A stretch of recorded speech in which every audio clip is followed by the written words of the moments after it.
Hello guy, నేను మీ Tirupati guy, పాత Tirupati guy.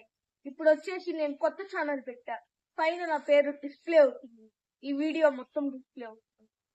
ఎందుకంటే నేను ఫస్ట్ నా ఛానల్ పేరు చెప్తా. కొత్త ఛానల్ పేరు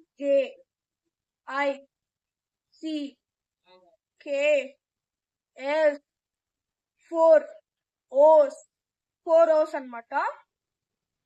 మన యూట్యూబ్ లో వెంటనే ఫస్ట్ మన ఛానల్ పేరే కనపడుతుంది. ఎందుకంటే యూట్యూబ్ లో అసలు లేదు ఆ ఛానల్. నాదొకటి ఉంది 4 O's తో, జిక్స్ అని. జిక్స్ 4 O's, జిక్సో.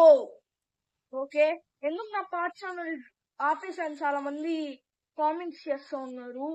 కొంతమంది వచ్చేసి నువ్వు సబ్స్క్రైబర్స్ అడిగి సబ్స్క్రైబ్ చేసుకున్నావు అని, ఇంకొంతమంది వచ్చేసి నా వీడియోస్ వల్ల నీకు ఇంతమంది సబ్స్క్రైబర్స్, ఇంత మంచి ఫేమ్, ఇంత మంచి వ్యూస్ వస్తున్నాయి అని. సో నేను మళ్ళీ కొత్త ఛానల్ పెట్టా. నా పాత సబ్స్క్రైబర్స్ ఎవరైనా లాయల్ గా ఉంటే నా కొత్త ఛానల్ పెట్టండి. Subscribe to జిక్సో.